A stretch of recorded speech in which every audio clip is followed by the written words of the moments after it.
warahmatullahi wabarakatuh. Ya, tema yang saya bawakan pada kesempatan malam hari ini terus terang tidak religius. Ya, tapi saya pikir yang lain sudah membahas itu. Yang mau saya bawakan pada kesempatan malam hari ini adalah Universe the Giant Brain. Jadi saya akan membicarakan tentang alam semesta sebagai otak yang sangat besar berukuran raksasa. Dengan judul kecil, membuka ruang kemungkinan mendapatkan pengetahuan instan. Jadi ini terus terang pikiran saya, eksplorasi saya, gimana caranya kita bisa dapat pengetahuan instantly gitu loh. Dan itu proven. Dan ada beberapa bukti sains yang sudah membuktikannya. Cuman resikonya terus terang, kalau ini happen, training nggak laku. Asli, tapi kita coba ya, mudah-mudahan nggak membahayakan profesi kita. Oke. Ya, teman-teman semua, kalau kita bicara tentang sains kekinian ya, terutama sudah masuk kepada ilmu fisika modern, ada fisika relativitas dan ada fisika kuantum. Salah satu kesimpulan yang didapatkan dari hasil riset adalah bahwa sifat dari alam semesta itu memiliki sifat yang mirip dengan sebuah hologram. Makanya disebut sebagai fraktal holografik. Nah, untuk memudahkan bagaimana memahami sifat hologram, saya mau buat simulasi dengan kertas. Suara cukup terdengar ya. Spidol di sini. Oke. Misal ini bukan hologram, misal ini gambar biasa ya. Misalnya ini gambar Pak Pras.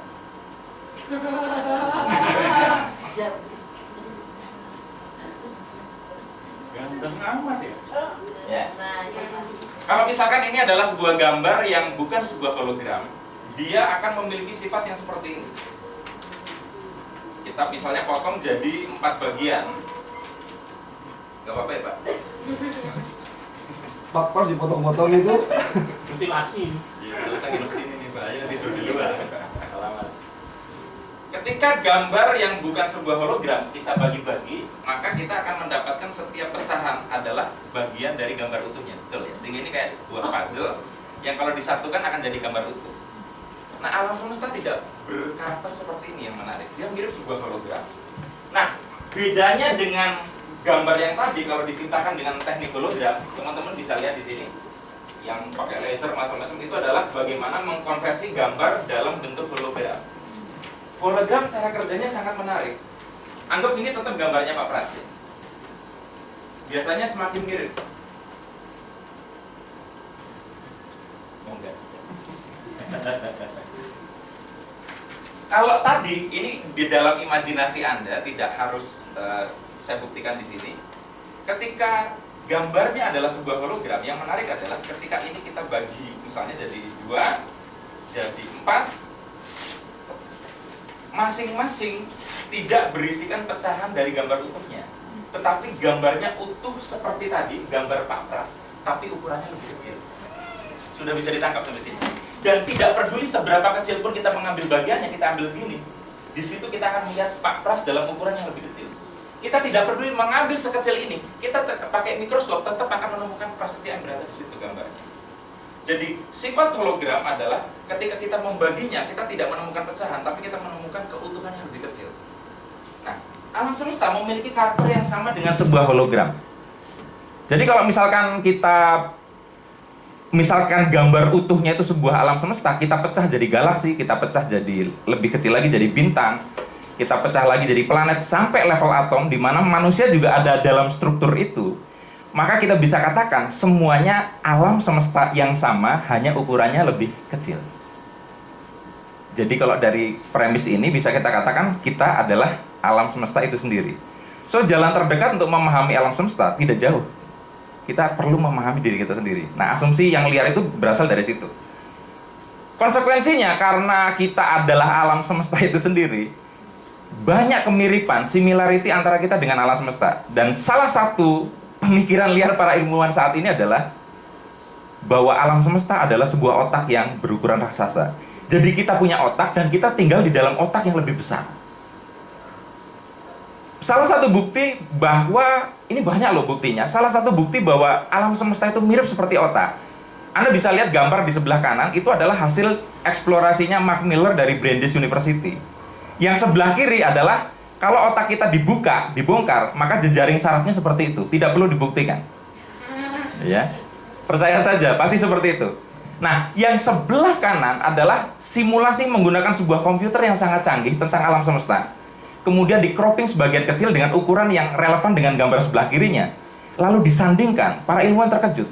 Ternyata alam semesta persis mirip dengan otak manusia. Dan kalau jejaring di otak kita selalu expand, berkembang, ternyata alam semesta juga diluaskan, berkembang. Jadi semakin kuat itu asumsinya. Semakin sempit lagi, berarti untuk memahami alam semesta bekerja, kita perlu memahami otak kita sendiri. Tidak jauh-jauh. Berarti apa yang ada di otak, cara kerja otak, itulah cara kerja alam semesta. Nanti kita persempit lagi, berarti kalau otak punya ingatan, semesta juga punya ingatan. Nah, kita bisa connect situ untuk download instan itu. Membahayakan profesi kita. Nah, oh bukan ya, Mas Iwan. Saya pernah punya pertanyaan begini, bagaimana kalau sebuah pengetahuan itu bisa di copy paste instan seperti kita mengcopy paste dari flash disk ke laptop atau sebaliknya? Dan saya dapat jawaban, ya sebelum kita balik ke bahasan tadi, dari sebuah seminar judulnya Exponential Shock Abundance, yang membawakan adalah sahabat saya Pak Ahmad Faizenuddin. Jadi di militer Amerika sudah dikembangkan sebuah helm. Di sana untuk memangkas resiko-resiko pesawat ini nanti jatuh oleh pilot amatir. Maka bagaimana pilot amatir yang mengendalikan itu nanti mengurangi resiko untuk jatuh itu kan? Jadi caranya ada sebuah helm yang digunakan untuk merekam semua skill pengalaman saat pilot senior menerbangkan pesawat tempur. Berapa menit atau berapa hari. Setelah itu pilot junior yang tidak mengerti apa-apa dipasangin alat itu, lalu ditransfer.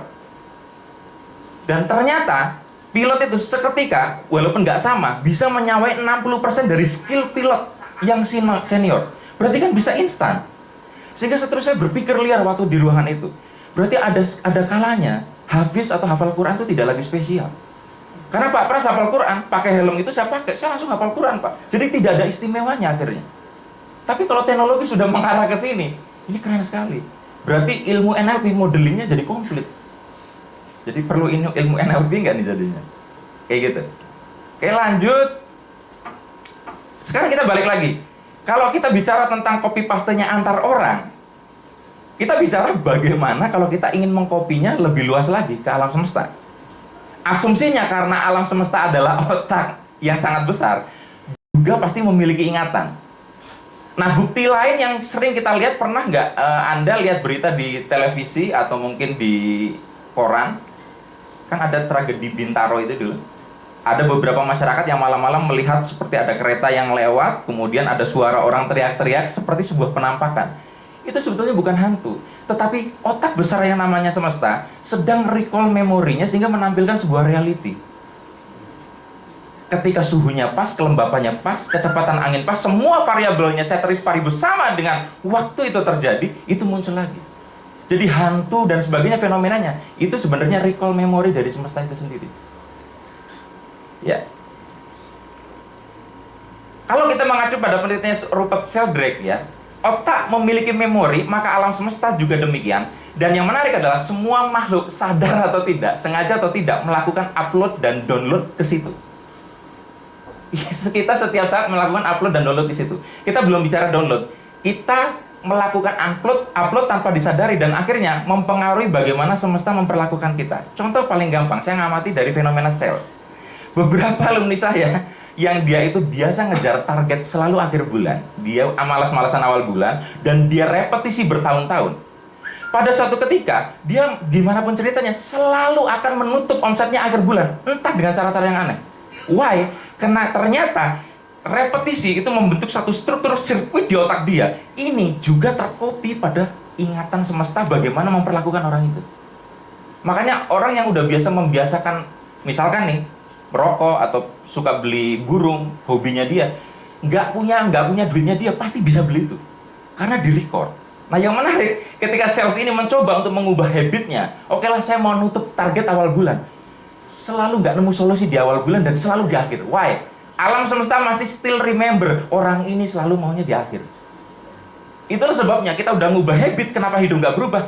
Karena dari kita awal mau ngubah, perlu waktu, need time to create circuit in here, and from here to semesta need time. Nah, kesalahan kebanyakan orang karena ngerasa, aku udah bertahun-tahun kok nggak berubah juga, akhirnya back to pertama kali. Akhirnya semesta belum berubah, kita balik lagi. Ini penjelasannya dari memori semesta itu. Oke? Lanjut. Kalau secara spiritual, sebetulnya ini sudah dilakukan. Teman-teman yang pernah belajar ilmu silat strum, ada di sini. Jadi, main silat sambil pegang listrik. Silat strum itu begini, sedikit aja. Jadi ketika seperti ini, nothing happen. Tapi kalau saya connect ke semesta, misalkan saya pengen bisa silat Cimande. Ini gerak sendiri. Cuman kalau saya teruskan nanti bisa ngerusak ruangan ini. Dan saya bisa melakukan gerakan-gerakan yang kalau conscious nggak bisa saya lakukan, salto macam-macam yang impossible saya lakukan. Dan kok bisa, saya nggak pernah belajar ilmu Cimande bisa seperti itu. Karena waktu saya melakukan tadi, saya connect kepada database. Kita, Pak Pras, belajar ilmu provokasi. Itu sebenarnya terupload di sana. Jadi kalau saya bisa melakukan ini kepada provokasi, ilmunya bisa sampai kepada saya tanpa ikut trainingnya. Cuman saya ikut trainingnya, Pak. Ya. Bayar ya? Bayar. Nah, itulah sebabnya saya akhirnya mempercayai. Misalnya ada beberapa definisi katanya Nabi itu umi ya. Tidak bisa baca tulis, walaupun beberapa tafsir mengatakan tidak bisa baca tulisnya bukan seperti itu. Tapi kalau memang iya pun, saya percaya bisa seperti itu. Orang nggak bisa baca, tiba-tiba bisa baca, bisa. Anaknya Mas Jiwa Wijaya nggak diajarin baca tulis, tiba-tiba bisa baca. Boleh dibuktikan sendiri. Karena connect. Makanya ilmu laduni itu possible. Cuman ini kan pendekatannya adalah spiritual, yang tidak semua orang mungkin bisa melakukan itu. Sehingga saya kepikir, bisa nggak diciptakan alat yang bisa connect ke samudra kemungkinan, samudra ingatan dari alam semesta. Nah, ini menarik. Jadi kalau saya simpulkan ya, bahwa sangat mungkin untuk kita bisa connect kepada memori itu dengan dua cara. Pertama melalui olah batin, salah satunya puasa, dan juga bisa melalui teknologi. Dan teknologi ini sudah banyak arahannya menuju kemungkinan itu.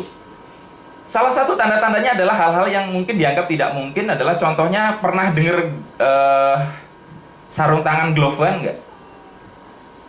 Pernah dengar? VR, alat VR yang kita pakai kacamata itu terus rasa kita ada di situ pakai handphone. Nah, itu kan cuma visual. Kita serasa di laut padahal nggak di laut. Nah, alat ini saya lagi cari untuk mesennya gimana. Dia dipasang di tangan kita, lalu ditampilkan di sini ada kupu-kupu. Kita memegang itu serasa bener-bener real butterfly. Di situ ada air, tangan kita rasanya basah. Teknologi sudah mengarah ke arah itu. Jadi saya baca-baca, instant knowledge possible. Tapi pasti ada dampak. Tapi saya pikir bright side-nya. Sekolah kita, sekarang anak-anak itu terlalu banyak bawa buku. Hanya untuk belajar, nggak sempat praktek. Kalau seandainya alat ini, atau teknologi ini, atau mungkin saya bisa merumuskan state-nya tuh gimana sih bisa akses ke situ. Maka anak-anak sekolah nggak perlu baca, tinggal ke sekolah, praktek dari isi bukunya. Itu pasti pendidikan Indonesia berubahnya drastis sekali. Dan stigma kebanyakan orang tentang instan, termasuk pengetahuan instan, bisa jadi ada hal-hal yang dianggap buruk ya. Tapi saya entah mempercaya bahwa tidak semua hal-hal yang instan itu buruk. Salah satunya adalah ini. Kalau Rotella akan kubikinkan Indomie nyemek dengan 2 kali pemrosesan. Indomie itu adalah mie instan, tapi kalau diproses dengan cara yang tekun, 2 kali pemrosesan bisa jadi enak. Jadi bisa jadi informasi ini adalah menurut saya adalah sesuatu yang enak yang menguntungkan kita untuk kedepannya. Kalau baik hati ya. Baik teman-teman, hanya ini yang saya sharingkan. Terima kasih. Wassalamualaikum warahmatullahi wabarakatuh.